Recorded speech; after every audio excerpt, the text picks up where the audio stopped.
Guys, welcome back to Behind the Feast. Have you ever found yourself in the situation where you're prepping for the shoot the next day, you need focus and lens control, but you can't accommodate a camera of this size because you're going to be on a gimbal like the Tilta Float. You can't be dealing with P-taps, you can't be dealing with a big V-mount battery. You need something that is light, works with what you have, and functions as well as something like this.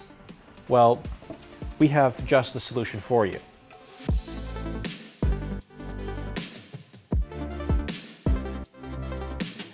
So this is the Tilta Nucleus Nano II.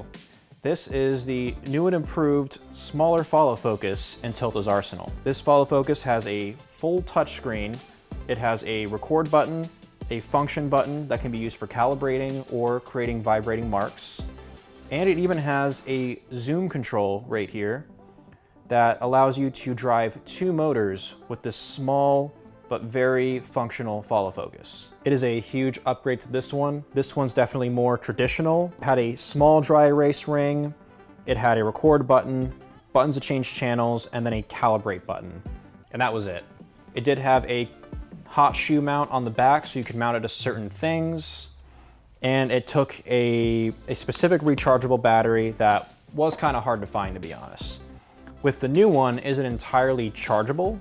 So you can plug it in with a USB-C, get it up and running, and you don't have to worry about seeking out batteries that may or may not be easily available. Instead of having the dry erase ring, it has a full touchscreen support.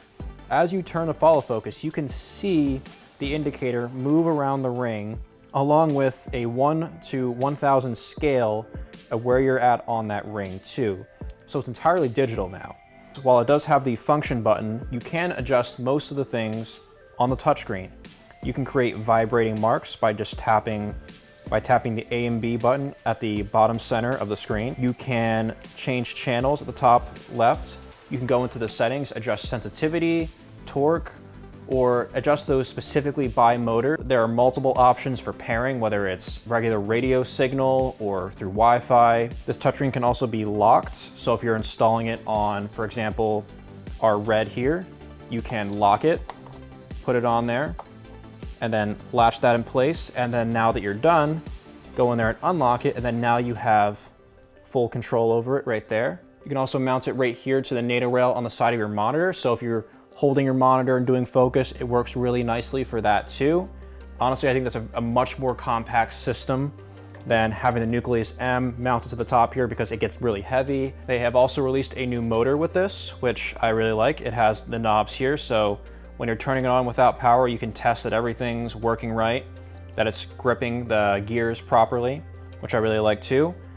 They had this on the old Nucleus Nano, but I absolutely like that the adjustment for tightening on the rails is on the bottom, which is an issue I do have with the Nucleus M because it's on the inside, which I'm sure functionally that's why it has to be that way.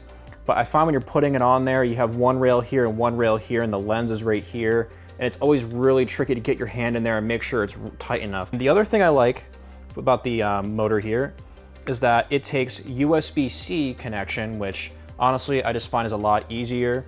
The previous one was a micro USB, and we didn't have as many of those lying around. It was harder to find them.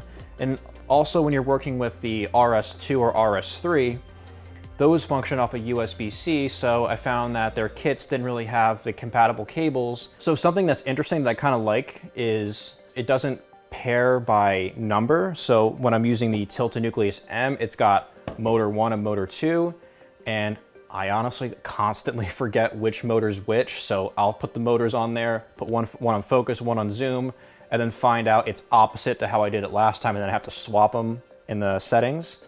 With this one, when you turn on the motor, a color lights up. And when you double tap the button on the side, it changes that color. And then when you go into the settings for the follow focus, it tells you which color is assigned to which function. Now in your kit, it comes with a rail and a rail mount that you can screw onto pretty much any cage. It comes with a USB-C to USB-C cable. It even comes with wraparound gears if you're working with photography lenses you're adapting to use a manual follow focus with. And it all neatly packs into your kit that you can take right on your next shoot. So how can this fit into your kit? If you do not have a follow focus to start with, this is definitely a great one to start with. It'll have everything you need to get started. It can drive two motors, like I said. It is going to be coming out with a handle that you can attach to drive a third motor. Where this really fits into my kit was when I would do handle focus on shoots, I generally use the Nucleus M and the Nucleus Nano. Now, for stationary jobs when I'm using the camera on sticks, if I was having focus handled separately, I would use the Nucleus M, of course. So when I was using the RS3 and the Tilta Float, you kind of need a lighter package with that one. So using a motor like this that only works with P-tap cables, that requires you to then have a V-mount connection with P-tap support, and it just adds a lot of weight to the rig. So I did like using the old original Nano, and that would keep the package a lot lighter. Now, of course, I had this for years. I got it kind of when it was new, and I used it way beyond its lifespan, and eventually both of these now no longer work. So for the brief period there, I also used the Phystech small rig, which, like, if you need a follow focus to drive things wirelessly, it gets the job done. It's not the best. It also, the motor requires a battery. It doesn't really plug into USB-C, so that does add some extra weight to the front and to the side. Now, of course, I don't use batteries this big. I generally use the smaller ones, but you get the picture. So when Tilta sent us this, it honestly was a life changer. I just felt like we had the Nucleus Nano back, but so much better. The motor actually drives a lot of my stiffer lenses really nicely. It's definitely a lot more powerful than the original one. Being able to set the vibrating marks was incredible, and I even found it worked with the Tilta Mirage matte box we've become a huge fan of. So sometimes when I'm actually going stationary and doing a solar operator shoot, I'll have a regular little hand follow focus here, and I'll actually take the motor and attach it to the Mirage and attach this right here. And then I'm having it drive ND for me instead of focus for those situations when I'm either shooting outside or I'm shooting out a window and the light's changing in the background ever so slightly, and this way I can protect my highlights. Now you're probably asking, does it pair to the base Tilta Mirage motor that comes with it? I tried it. Now, of course, I was trying it on set, so like I didn't really have a lot of time to figure it out, and I just couldn't really get it to work. So that's why I resorted to using the original motor with the adapter that also comes with a Tilta Mirage, and I found that worked very smoothly. Now, of course, I have only one gripe, and this is honestly a nitpick, is aspects of the touchscreen. Now, first, I think it's incredible that it has a touchscreen. The fact that you can view things easily and make adjustments right there is awesome, but I have found that it does fluctuate in sensitivity from the center to the outside.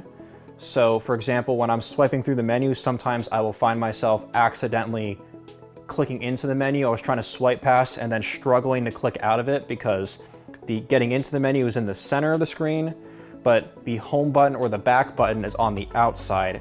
And I find it's less sensitive on the outside. Now, of course, we got this one early. That may not be the case for the one that you purchase now, so keep that in mind, but that would be my only gripe with it. So this is our video on the Tilta Nucleus Nano II. I highly recommend it if you're looking for a new follow focus. If you have any questions about our experience with it, or any questions about it, or if you got it to work with the Mirage motor, please let us know in the comments below. We'd love to hear it. If you really like this video, give us a like. Also subscribe and hit the bell icon if you want to see more of our videos. And that is a wrap.